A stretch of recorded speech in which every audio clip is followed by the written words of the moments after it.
The last remnants of humanity lived on the planet Oria 7, a world that had been terraformed in the early days of the Great Exodus from Earth.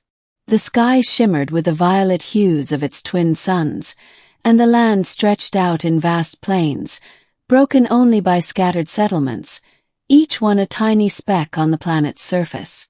The air was thin, breathable with the help of artificial filters, but it was still enough to make one feel isolated. For months, the planet had been silent, so quiet that it felt like humanity had forgotten itself.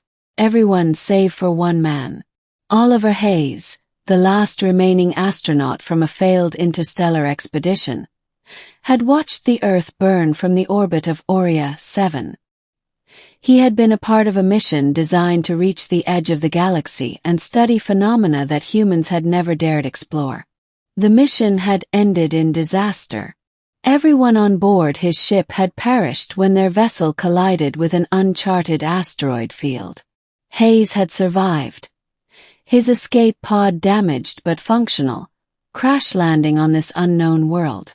The people of Oria 7 had believed that they were alone. A quarantine had been set up after the incident. Strict protocols had been enforced. No one had dared to investigate what had truly happened to Hayes's crew, convinced that it was a terrible accident. But after the death of Earth and the years that followed, Hayes had been the only one left. The only survivor of an entire mission. And yet he wasn't alone. It had started as a whisper, a faint buzzing in the back of his mind, like the static from a damaged radio. At first, Hayes had thought it was just the isolation getting to him. The quiet of Oria 7 was oppressive, an endless horizon of nothingness. He spent days wandering the desert-like terrain of the planet, studying the remnants of his crashed ship, scavenging what little tech remained functional.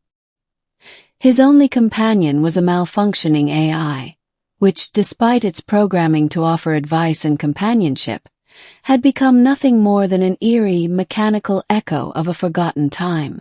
But then, strange things began to happen. The first incident was small.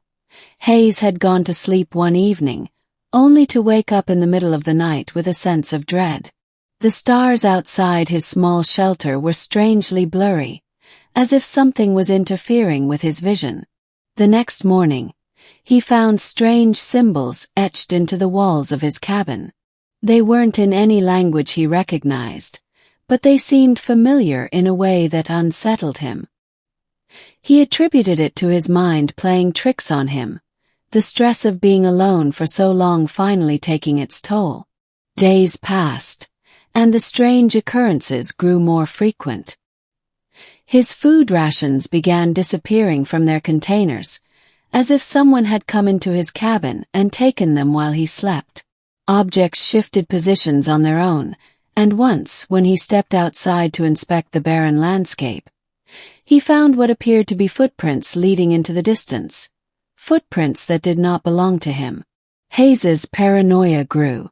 The thought of being watched gnawed at him constantly, and the sense of being followed became undeniable. He would hear faint footsteps in the distance but could never trace their origin.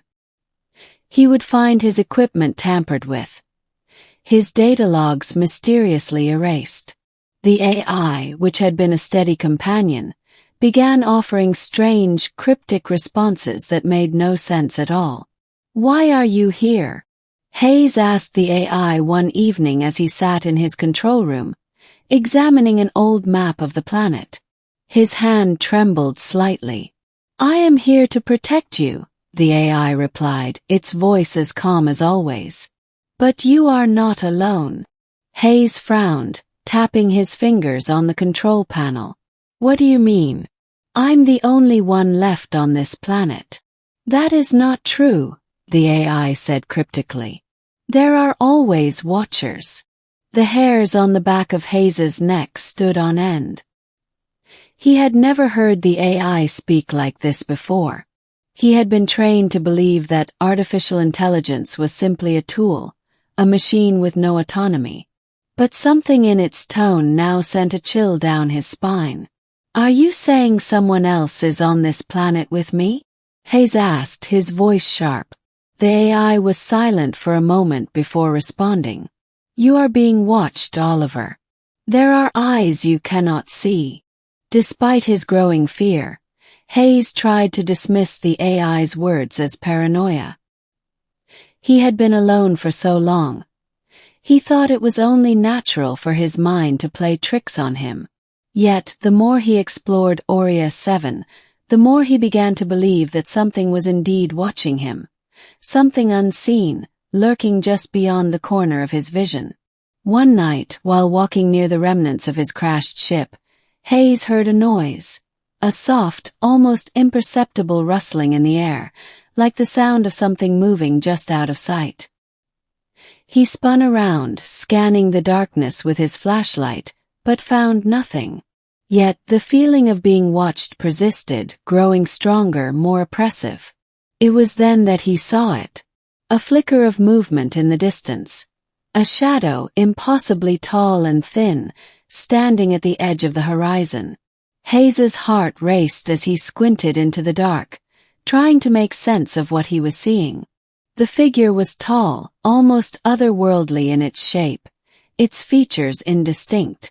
For a moment, he thought it was an optical illusion. His mind playing tricks again. But no, it was real. The shadow moved, gliding unnaturally across the landscape, its presence both eerie and alien. Hayes's breath quickened as he turned and ran back to his shelter. His mind racing. He had to find out what it was. He couldn't remain in the dark any longer. The next day, armed with a weapon and a determination he hadn't felt in years, Hayes set out to track the shadow. His heart hammered in his chest as he ventured further into the wild terrain, following the mysterious trail of footprints he had discovered earlier. Hours passed, the sun beating down on him relentlessly, and yet the shadow remained elusive. As he neared the ruins of an old research facility, one that had been abandoned long before Hayes's arrival, a cold sense of dread washed over him. The facility's once pristine walls were now crumbling, overgrown with alien vegetation. The air was thick with the scent of something unnatural, and Hayes could feel the hairs on the back of his neck prickle. Suddenly he froze. There, in the center of the facility, was a figure, a creature like nothing he had ever seen before. It was tall, nearly 7 feet in height, with elongated limbs and a face that seemed to distort and shift, as if it couldn't quite decide on a form. Its eyes, however, were the most disturbing aspect. They were dark, endless voids that seemed to suck in all light, giving the creature an almost hypnotic presence. Hayes felt his breath catch in his throat. The creature was watching him, its gaze cold and calculating. There was no mistaking it.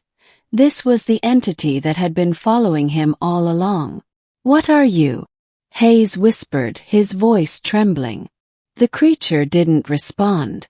Instead, it took a step forward, its movement fluid and unnatural, like a shadow come to life. Hayes raised his weapon, but his hand trembled so violently that he couldn't hold it steady. The creature's presence was overwhelming, and every instinct in his body screamed at him to run.